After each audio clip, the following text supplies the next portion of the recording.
Bien, perfecto.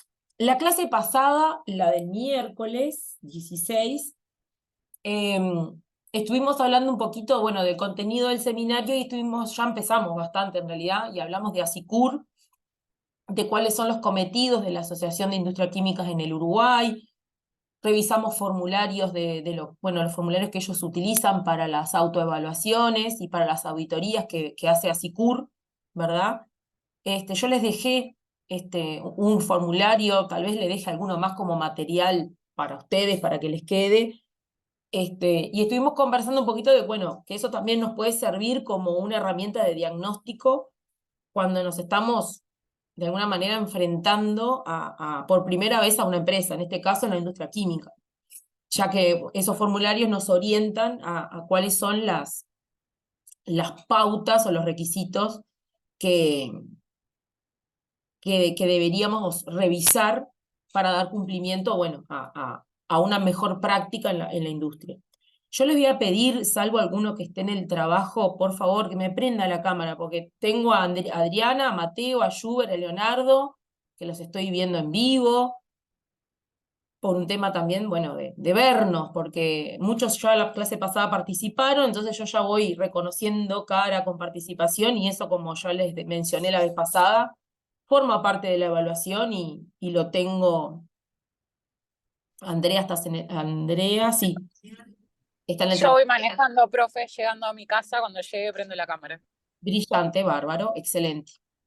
Este, Hola, buenas tardes. buenas tardes. Rosinela habla, ¿qué tal? ¿Cómo están? ¿Todo bien? ¿Todo Bárbaro, bien? muchas gracias. Por Este, favor. Así también porque esto de la virtualidad está buenísimo, pero claro, estamos todos en diferentes lados. Antonella, amo a tu cachorro, cachorra, no sé qué es, pero amo totalmente. Forma parte de la clase, me encanta. Él siempre se mete en las clases. Sí, yo tengo a la gata que si la ven en un rato va a andar por acá trepada y se sube a la silla, o si no se mete delante de digo, forma parte de la vida de uno, así que ni que hablar. Incluso he tenido clases con compañeros que han estado con el bebé, así, o sea, más que entendible, y lo celebro porque hay un esfuerzo atrás también en esos casos, ni que hablar. A ver que tengo otro mensaje, ahí va, termino. Está, perfecto. Ahí ya revisé todos los mensajes pendientes. Ay, hay otro perrito, ay, me muero. Cachorrito, me muero, Emanuel. Bueno, todos estamos con alguna compañía, eso está bueno. Bueno, bien, entonces veníamos hablando de cómo, mi pregunta es, capaz que la hice la clase pasada, no recuerdo, pero cuando empezamos a trabajar en cualquier industria, ¿por dónde arrancamos, no? ¿Cuál es nuestro primer abordaje en una industria, en este caso una industria química? ¿Ustedes qué piensan? ¿Por dónde comenzarían a trabajar?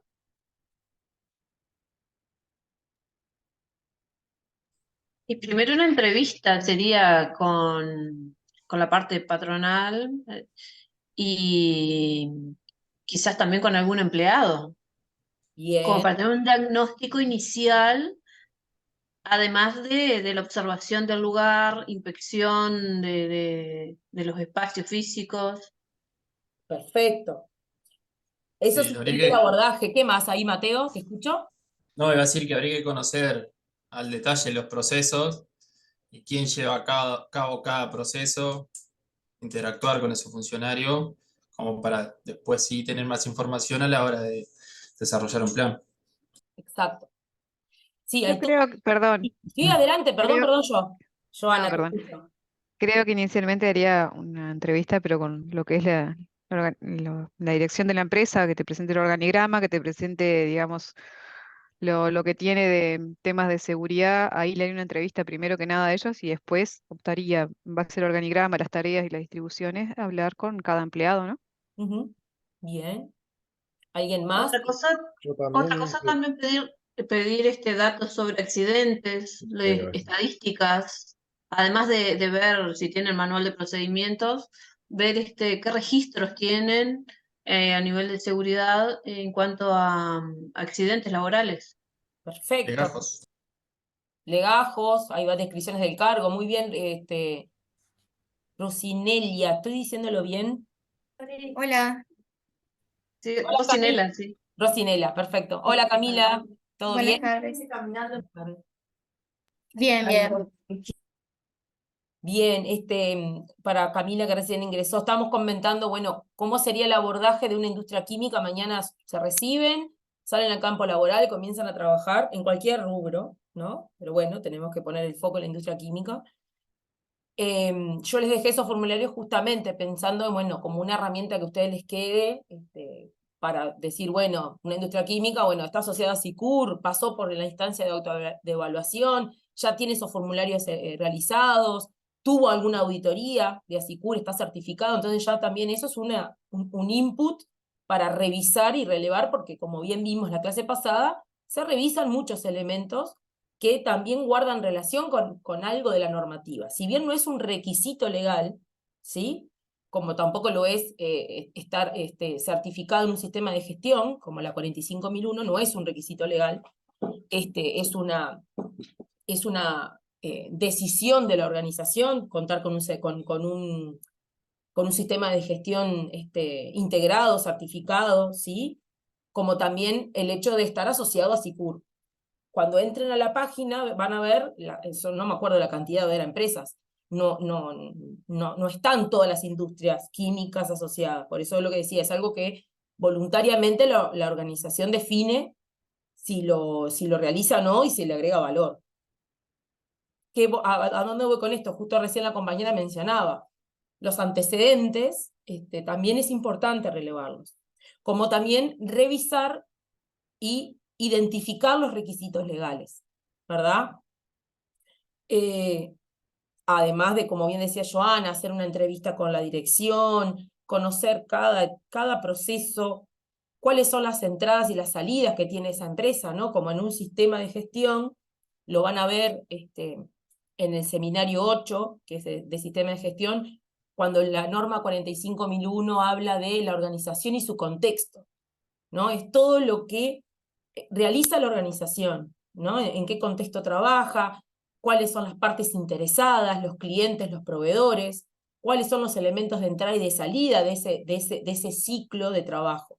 Entonces, de esa manera también, ahí se van a ir anidando los procesos, las tareas más específicas, o sea, yo lo englobo todo lo que es lo rutinario, ¿sí? Las tareas rutinarias que se realizan, como también las tareas no rutinarias, ¿sí? Actividades que son típicas de mantenimiento, que no forman parte del proceso de producción, pero que están, de alguna manera, involucradas dentro de la organización. Cómo la organización identifica esas tareas no rutinarias para mantenerlas bajo control, ¿sí? De poquito vamos a ir viendo estos ejemplos que menciono de tareas rutinarias y no rutinarias. La cantidad de trabajadores, como mencionaron también en el organigrama, cómo están divididos, ya sea por sexo, por edades, también ver cómo esa población está conformada, ¿verdad? Antigüedad en el trabajo, si son trabajadores que tienen, yo sé, más de 15, 20 años en esa labor, o si son trabajadores nuevos, eso también nos va a dar una pauta de la madurez en el conocimiento del proceso, en las políticas de la organización, ¿sí? Si es que las tienen establecidas, ¿verdad? Siempre Después también Sí, adelante. agregarle la cultura de trabajo, ¿no? ¿Qué cultura de trabajo tiene esa empresa? Y bueno, nuestro rol como futuros prevencionistas de ir y decir, bueno, conocen a SICUR, o sea, si nosotros queremos llevarlos por ese camino, por cumplir el papel de asesorarlos realmente, porque capaz que Claro. otra empresa tuvo una mala experiencia y automáticamente esa ya le cierra las puertas, ¿no? Entonces, bueno, hay como hablar, digamos, con el empresario y asesorarlo. Por supuesto, así como vamos a asesorar en medidas de intervención, que muchas veces la van a ver como, uy, una intervención es como algo económico y es una inversión grande, y bueno, vamos a asesorar siempre en la mejor práctica y obviamente en el cumplimiento de requisitos legales, en asociarse o no a SICUR o en instaurar un sistema de gestión, también son como input que, bueno, que uno va a poder recomendar. Luego la organización determinará la posibilidad o no de hacerlo por un tema económico, por un tema de estatus en ese momento de la organización, o porque todavía no tiene la madurez suficiente para implementar un sistema de ese tipo, y bueno, precisa un trabajo previo para comenzar. Con respecto a los requisitos legales, muchas veces pasa que creo que hay ahora una tendencia en la carrera, como que hay un cambio de paradigma en qué momento nosotros hacemos esa identificación de la normativa, ¿no? Años atrás me pasaba que, no sé, el seminario antes era distinto y se pedía un trabajo escrito de 15 páginas máximo, era bien diferente. Esto por suerte cambió y creo que les aporta mucha más practicidad en lo que tiene que ver con el transcurso del seminario, no se hace tan pesado. Entonces, se pedía el listado, obviamente, de la normativa aplicable, y era una lista exhaustiva de, no sé, 2 páginas de leyes, normas, y todo el mundo tira ahí todo lo que encuentra, y es como un ¿no? Una batería de normas que muchas veces o no aplican, o tampoco aplican en su totalidad. Entonces, cuando... Se veía mucho la práctica, ¿no? Era como muy teórico y como muy lejano. Entonces, como que uno después, al momento de ir a trabajar, pues decís, ¿qué aplico? Exacto, primero hay que hacer esa identificación como de exhaustiva de toda la normativa, y después hay que empezar a desmenuzarla, ¿no? Y como en su contenido, justamente, para evidenciar, bueno, qué cosas son las que aplican. ¿Ah? Un decreto muy específico que vamos a ver ahora es el decreto 307, ¿sí? Del 09, que es específico en la industria química. Hay otros específicos, no vamos a redundarlos en todos. Tenemos el 306 también, que habla o sea, es específico, ¿no? De lo que tiene que ver con el ámbito de cooperación bipartito en la industria química, como también lo es el 128 en lo que tiene que ver con servicios de seguridad y salud en el trabajo, que es bien específico en la industria química. Entonces hay mucho que es propio de la industria química, no lo vamos a ver en todo su detalle ahora por razones de tiempo, pero a mí me interesaba, por ejemplo, bueno, tomar el 307 como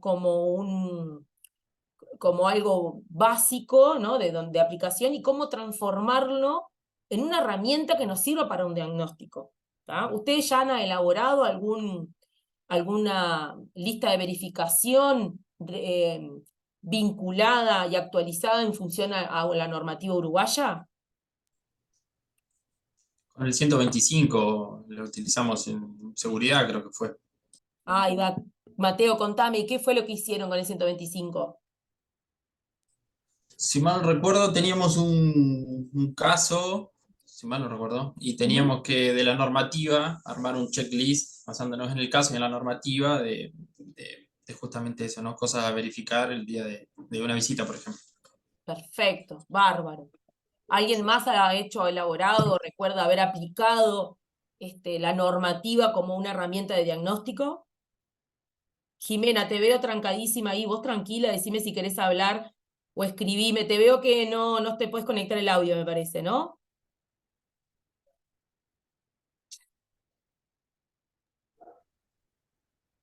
Las normativas, por ejemplo, en mi caso, las uso como apoyo para alguna evaluación de riesgos, por ejemplo, que requieren el checklist como la NTP 330, como para una guía para saber en qué herramientas o artefactos o en qué área, digamos, focalizarme y dividirlo por sector, por trabajo, por área o por cómo lo Perfecto, defino. Micaela. Bárbaro, incluso lo vamos a ver. Mientras, Jimena, ¿me escuchás? Por lo menos, sí. ¿Ahí pudiste? No, no se te escucha.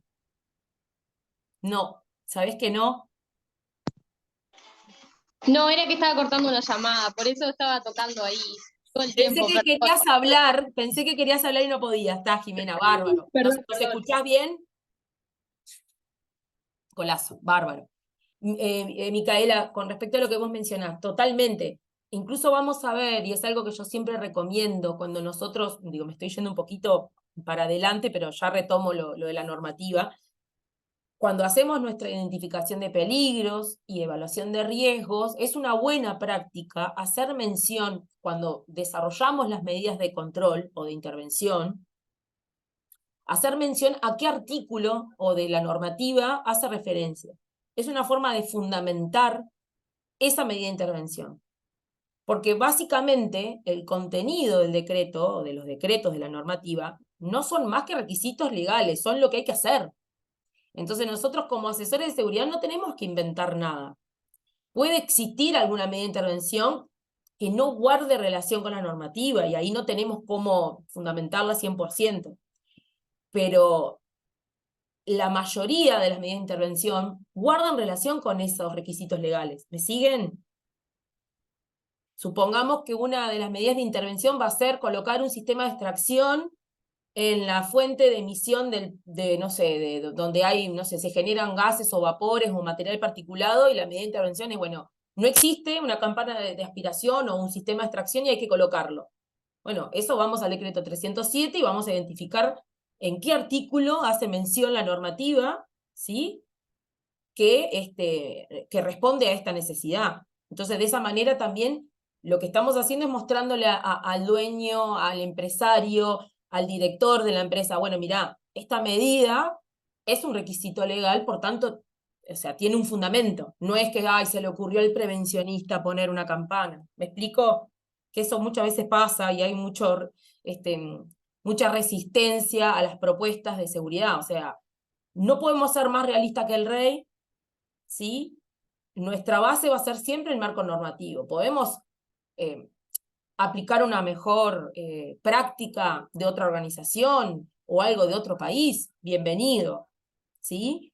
De estos ejemplos tenemos mucho. Hoy la normativa uruguaya, por suerte, salvo el decreto 406, que para mí sigue obsoleto y no se ha actualizado, pero sigue siendo de los más obsoletos, se ha ayornado, se ha actualizado incluso en los niveles máximos admisibles de ruido.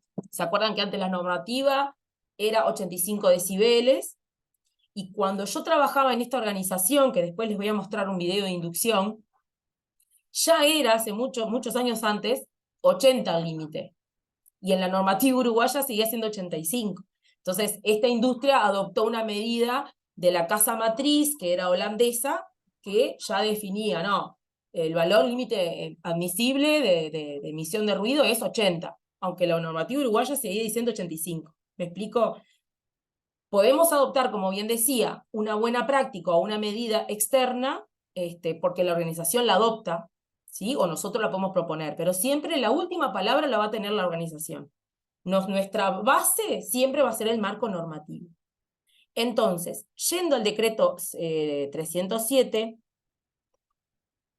¿cuál es la idea? Esto en un momento era yo lo ponía como una actividad a realizar y a entregar. ¿Tá? Por diferentes razones, en la medida que yo fui haciendo los seminarios, encontré dificultades en otros temas, entonces fui cambiando las tareas o las actividades de los seminarios. Acá yo hice, este trabajo en realidad es bastante viejo, debo tener una versión actualizada, pero honestamente no la encontré. Es un checklist que yo me hice hace mucho tiempo cuando trabajaba en una industria química X, con el contenido de la norma. Entonces yo lo que hice acá fue, de cada artículo, empezar a identificar el requisito. ¿Qué es lo que me pide el artículo 3 de mecanismos de información? Bueno, contar con la ficha de seguridad y las etiquetas de riesgo, ¿sí? Incluso este enunciado que yo puse acá, que dice el empleador utiliza medios de comunicación de riesgo como ser etiquetas y ficha de seguridad, lo podría dividir hasta en dos. Uno que hable de la ficha de seguridad y otro que hable de las etiquetas, ¿sí? Lo dejé así justamente para mostrárselo en cómo también uno se va actualizando. O sea, para mí las listas de verificación no están escritas en piedra, no es algo que yo no lo pueda mover. Justamente con la práctica, con la experiencia, uno, mira, esto lo puedo abrir de otra manera, lo puedo visualizar de otra forma. Y en este caso, por ejemplo, este ítem yo lo dividiría en dos, ¿no? Entonces, por lo general, como decía, cada uno es muy subjetivo, lo va armando a su criterio. Este es un ejemplo, ¿sí? Que como bien mencionó, es totalmente mejorable. Entonces acá, cada uno le va generando un nivel de cumplimiento. Yo en este caso tenía solamente una columna que ponía cumple o no cumple, y alguna observación, por ejemplo. Cumple no en su totalidad, porque de repente las fichas de seguridad estaban solamente en formato electrónico y no estaban en papel, ¿sí? ¿Por qué les parece que es importante que estén en papel? Para la accesibilidad de todos, digamos, porque el internet y demás a veces tiene acceso o a las personas que solo puedan comprender la computadora, que pasa mucho, que muchas personas no saben ni siquiera lo que es prenderla o tienen mucha dificultad, y bueno, y para que esté al alcance de la mano literalmente de todos. Exacto. ¿Y cuándo más? ¿Qué les parece? Y mismo para el que va a hacer la evaluación también, para estar dentro de la empresa, es más cómodo andar con una hoja que con una computadora. Sí, sí, podés tenerlo en una tablet o en un celular, yo qué sé, pero piensen también en una emergencia. ¿Qué es lo primero que va a ocurrir en una emergencia en una planta industrial? Y se va a verificar si cumplió o no, y la firma del prevencionista. Sí, un poquito antes de eso. Y Por lo general, si que alguien... salte la electricidad, que no tengan electricidad.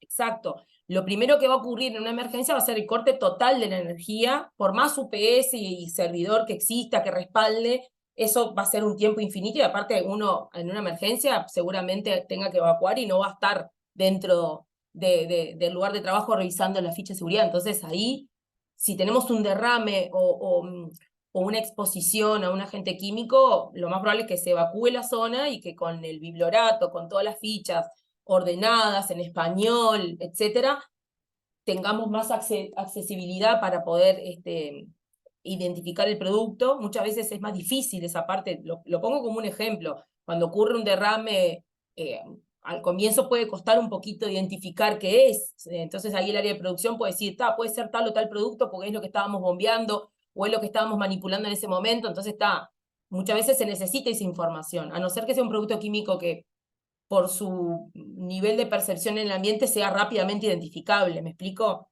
Entonces, como va a ocurrir un corte total de energía y tenemos que evacuar, es importante tenerlo en un formato que sea rápido acceso. Puede también existir, hay empresas que lo tienen en una tablet, por ejemplo, y salís con la tablet y lo buscás, pero el formato papel, como bien mencionaban más temprano, es más accesible a todos los que no tengan acceso a medios electrónicos, ¿verdad? Entonces acá, bueno, la observación yo ponía si estaban en español, si estaban disponibles en papel, si estaban actualizadas, si cumplían la normativa del sistema globalmente armonizado. Hoy en día es bastante, digo es bastante, pero todavía encuentro empresas increíblemente que tienen fichas de seguridad que no están actualizadas al sistema SGA, al sistema globalmente armonizado, ¿sí? Si recuerdan, el decreto 306 en sus anexos define cómo es el contenido de la ficha de seguridad, cómo es el diseño de las etiquetas, ¿tá? Entonces también eso es importante que esté en cumplimiento. Incluso, por ejemplo, yo acá en esta checklist que hice en su momento, no recuerdo cuántos ítems son, supongamos que, no sé, que son 100 ítems. Entonces yo también, a raíz de este formulario, generaba algún indicador de cumplimiento, que era también muy subjetivo, porque como decía más temprano, yo puedo generar 100 ítems, capaz que Juliana genera 80, Emanuel genera 120, entonces va a ser muy subjetivo, pero es un parámetro que nos puede servir para tener un indicador de cumplimiento de la normativa 307. Entonces eso se puede hacer para cualquier normativa, ¿sí? ¿Cuál es el nivel de cumplimiento que tiene este requisito legal? ¿Me explico? Entonces, por ejemplo, el artículo 4, yo acá generé, déjenme ver, 8 ítems. ¿Tá? Capaz que alguno de ustedes lo lee nuevamente el artículo 4 y dice, no, mira, yo esto capaz que lo dividiría en lugar de en 8, en 10, como para ser más exhaustivo, ¿sí? Entonces, el artículo 4 habla de la evaluación de riesgo y el plan de prevención. Entonces yo ahí me puse, por ejemplo, si están establecidos los límites de la evaluación de riesgo, los límites biológicos, los tiempos de exposición, las cantidades de almacenamiento, si hay un inventario de los productos químicos donde se tiene información de las cantidades, de cuál es el embalaje del almacenamiento de los productos, si son contenedores de 1000, de 200, si son bolsas o bolsones de producto particulado que después vamos a ver en el proceso, si son productos a granel que vienen en tanques de almacenamiento tipo cisterna, ¿sí? Entonces, toda esa información es muy valiosa. Esperen que me había salido una ventana ahí. Es muy valiosa y es importante, o sea, poder relevarla para poder ir dándole cumplimiento o no a lo que pide el artículo 4. El artículo 5 lo mismo. Por ejemplo, el artículo 6, que habla de medios específicos de prevención y protección. Yo acá me había generado en su momento 11 ítems. Como decía, esto seguramente lo revise y me genere otra cantidad de ítems, o más o menos. tal vez unifique algún criterio. Entonces, la idea de que ustedes puedan aplicar a futuro para la normativa, este tipo de checklist le va a brindar una herramienta de diagnóstico, ¿sí? O sea, es lo mínimo que tengo que cumplir, lo que pide la normativa, ¿tá? Yo en su momento, para otro trabajo también había hecho, tengo varios, pero no los tengo acá todos. Por ejemplo, acá tengo parte de 406, que es interminable, pero bueno, en su momento necesitaba hacer una revisión de una instalación nueva donde se iba a trabajar, entonces era una instalación que tenía además plataformas de trabajo. Entonces ahí relevé la altura, el cubaje, las aberturas, las barandas, las escaleras, los pasillos. Entonces me generé como un checklist también específico de 406 de lo que a mí me interesaba en ese momento revisar. Un poco como mencionaba hoy el compañero, que no quiero meter la pata, ¿dónde está? Porque no lo veo, acá. Mateo, perdón, que decía que habían aplicado con el 125 un caso específico donde identificaron las partes que aplicaban ese caso y realizaron un checklist. Acá yo también opté eligiendo los ítems que a mí me interesaban. Creo que también relevé, ahí va escaleras de servicio, escaleras fijas, las plataformas que mencionaba recién, aberturas.